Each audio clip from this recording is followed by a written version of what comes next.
hello, and pretend I just did an amusing entrance. Thank you. All right.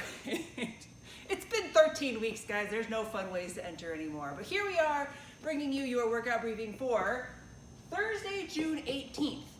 Let us quickly touch on the fact that we have a couple days left here in our fundraiser for this week. So by now you should know, check your emails, check social media, learn more about the event if you're not up to date on that. We're still raising money for different Black Lives Matter organizations, as well as encouraging you guys to participate in the benchmark workout similar to the one we did in the gym last spring, a little home-friendly version of it. Every score that is logged in the event will raise money for the Equal Justice Initiative that we will be donating to. So we'd love for you guys to get on board and help us out and do some good stuff. So let us know if you have questions. Otherwise, let's move along to today's work.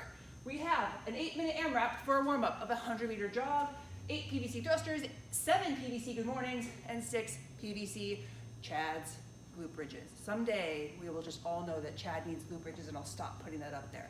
I think we're pretty familiar. Yes, we know thrusters, squat and thrust, warming up the full body there. Good mornings, hinging over in that shoulder width stance, warming up those hamstrings, nice flat back, taking your time to work through those, get the hammies warmed up. And for our glute bridges, laying down,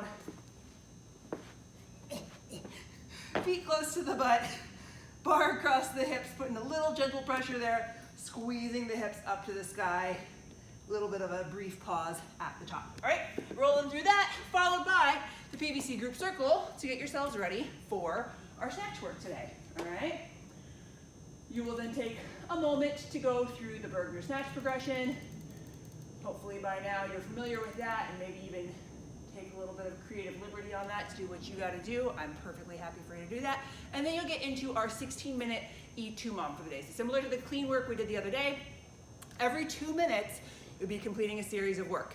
If you have a barbell with weight, we're gonna have you do this complex 2 times in the 2-minute period. If you're working exclusively with a PVC, you're gonna go for 3 or 4 times in that 2-minute period, kind of depending on how fast you choose to work and how you're feeling. Decide if 3 or 4 feels right for you. So the sequence today is 1 power snatch, 1 overhead squat, and 2 snatch balance. So the emphasis is on that bottom position, catching in that overhead position.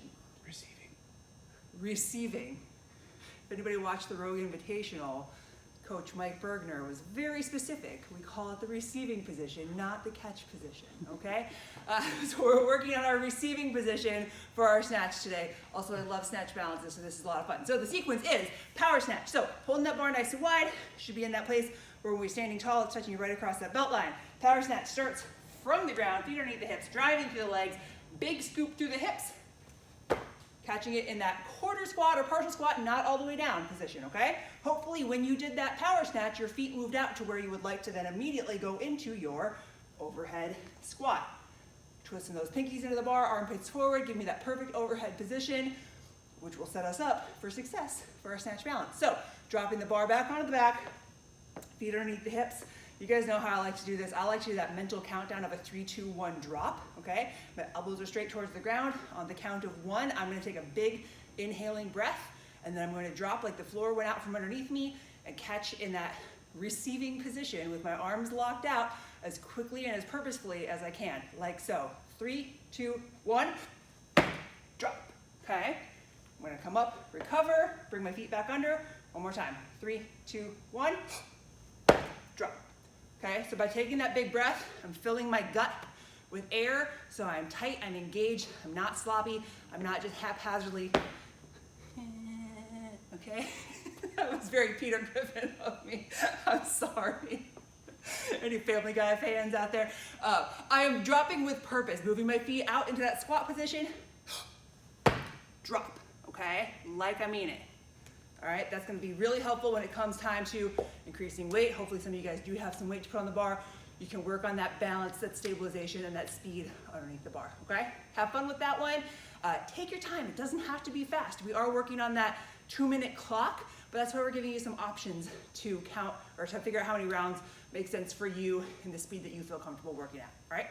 So roll through that, have some fun with it, and then move on to today's 15-minute AMRAP, for which you will need a kettlebell, a dumbbell, or perhaps a backpack if you don't have one of those, okay?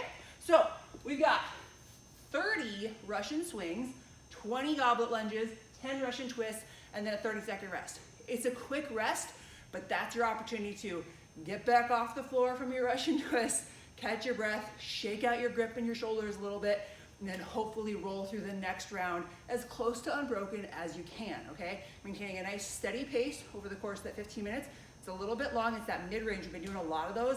I love this range of time, okay? So I like 15 minutes. It's not 30, it's not 5, it's that happy medium space, all right? Working on a little bit of endurance, a little bit of consistency, okay? So reminders of these movements, just in case you need them, with that kettlebell dumbbell or backpack, nice hinge, flat back, sweeping that kettlebell up to the hip and popping that hip forward, relaxed arms. We don't need them to be stick straight, putting a lot of strain on the shoulders.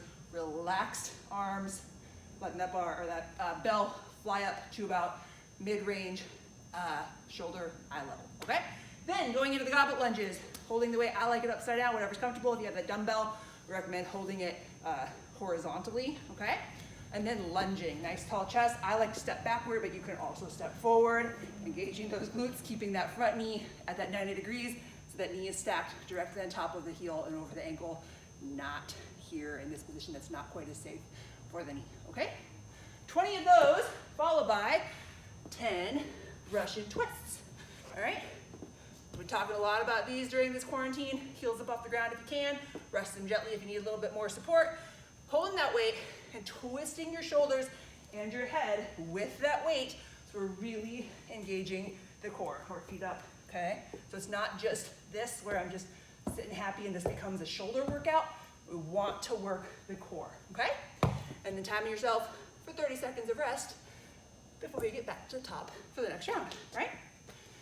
15 minutes, lots of stuff, do it, be happy. Those are demands. Why won't this change? All right, lastly, we have 15% of a standing side crunch. So hanging onto your weight, your kettlebell, your dumbbell. You can use a plate for this if you don't have one of those. Standing tall, feet underneath the hips, shoulders nice and upright. I'm not hinging forward at all, nice and tall. Just leaning towards my weight, bring it about knee level, and straight again, using this upper outer oblique muscle to straighten myself up. So I'm not teeter-tottering yet, okay? I'm just working one side at a time. So dip, straight, 15 on that side, and then 15 this way, leaning straight. And lastly, the plank toe taps, should be familiar. Palms or elbows, nice plank position, tapping out together, out together, out together. 30 times. That is all. Have fun. See you tomorrow.